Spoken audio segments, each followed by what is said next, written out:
स्वातंत्र्य दिनाच्या वर्धापन दिनी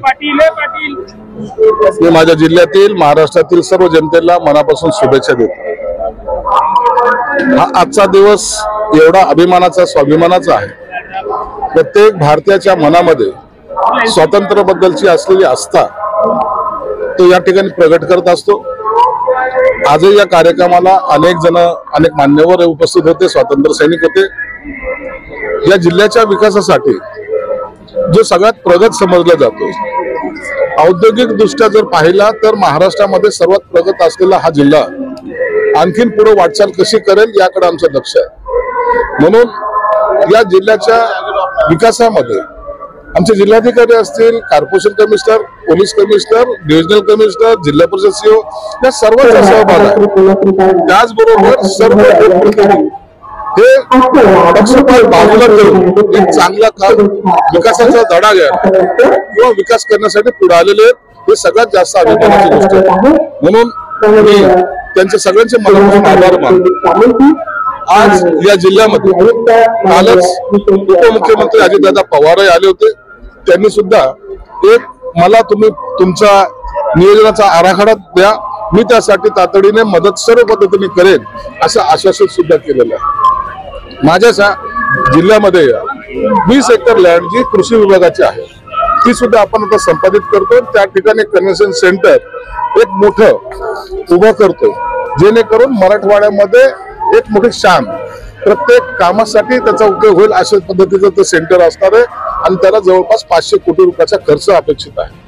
म्हणून आता आम्ही थांबणार नाही, तर आमचा जिल्हा सर्वात पुढे आघाडीवर जाईल याचा अशी आमची संकल्पना आहे। काल उपमुख्यमंत्री अजित पवार असं म्हणाले की दर्जेदार कामं झाली पाहिजे, यापूर्वी दर्जेदार कामं झाली नाही, आता ती सगळी जबाबदारी तुमच्या खांद्यावर असणार आहे। निश्चित या जिल्ह्यामध्ये कोणताही शासनाचा एकही रुपया खर्च होत असेल तर तो चांगल्या कामासाठी झाला पाहिजे, दर्जेदार कामासाठी झाला पाहिजे। त्यामध्ये कुठेही बोगसगिरी किंवा चुकीचे काम करणारा जो कोणी असेल त्याच्यावर निश्चित कारवाई सुद्धा केली जाईल। म्हणून यापुढे आता कोणतेही गैरकृत्य किंवा गैरप्रकार या जिल्ह्यामध्ये होणार नाही याची काळजी आम्ही सर्वजण घेतो। आता जे पाईपलाईन टाकली गेलेली ते सर्व अँगलने पाहून तपासून हायकोर्टाने सुद्धा त्यात मॉनिटरिंग केलेलं आहे। म्हणून आता जे टाकलेले ते योग्य पद्धतीने टाकले गेलेले आहे। येणाऱ्या 19 तारखेला मुख्यमंत्री माननीय देवेंद्र फडणवीस हे या शहरात येणार आहे आणि त्या दिवशी या 26 MLD पाण्याचा पुन्हा एकदा स्रोत आपल्याला ऍडिशनल या शहराला मिळणार आहे। त्यामुळे जे 8 दिवसाला पाणी होतं ते आता 3 दिवसा आणि किंवा 4 दिवसाच्या आड पाणी प्रत्येकाला मिळणार आहे। डीपीसीचा निधी आता तुमच्याकडे प्राप्त झालेला आहे असं कळतंय। डीपीसी सगळ्याच म्हणजे माझ्या जिल्ह्यापुरतं नाही तर महाराष्ट्रामध्ये सगळीकडे 30% निधी हा वितरित केला गेलेला आहे। राजकीय प्रश्न असा आहे की आज नॉनव्हेज बंदी आहे, बकरे किंवा कोंबडे कापणे हे सगळे कत्तलखाने बंद असतात। इम्तियाज जलील यांनी राजकारण्यांसाठी पार्टी ठेवलेली चिकनची आणि ते अहो हे सगळं नाटकं असतात। या लोकांना फक्त आता आपला TRP वाढवण्यासाठी किंवा आपलं कुठेतरी न्यूज मध्ये असण्यासाठी असे प्रकार करतात आणि हे प्रकार लोकांच्या लक्षात येतात। पण सर आज जन्माष्टमीचे त्योहार हिंदूचे सण आहेत, मग काय हिंदूची भावना दुखली? प्रत्येकाला आपला सण साजरा करायचा अधिकार आहे।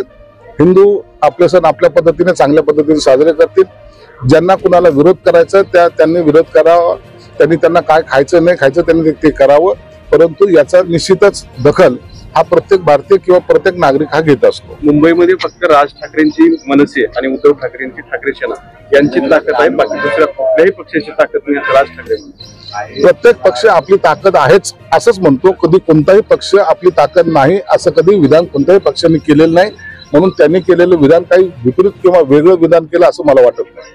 सर मी खैरे साहेबांच्या कानामध्ये मंत्र काय कानमंत्र दिला, काही कानमंत्र दिलाय का? खैरे हे आमचे नेते राहिलेले आहेत, जुने माझे सहकारी राहिलेले आहेत, आम्ही बरोबर काम केलेलं आहे आणि तुम्ही पाहिलं त्यांच्या सत्तेमध्ये असो नसो ते प्रत्येक वेळेला कार्यक्रमाला हजर असतात आणि असा जर कार्यकर्ता म्हणून तो प्रत्येक कार्यक्रमाला हजर असतो त्या टायमाला त्याचं वेलकम करणं किंवा त्याला शुभेच्छा देणं आणि त्यांच्या शुभेच्छा स्वीकारणं हे एक पद्धत आहे, संस्कृती आहे।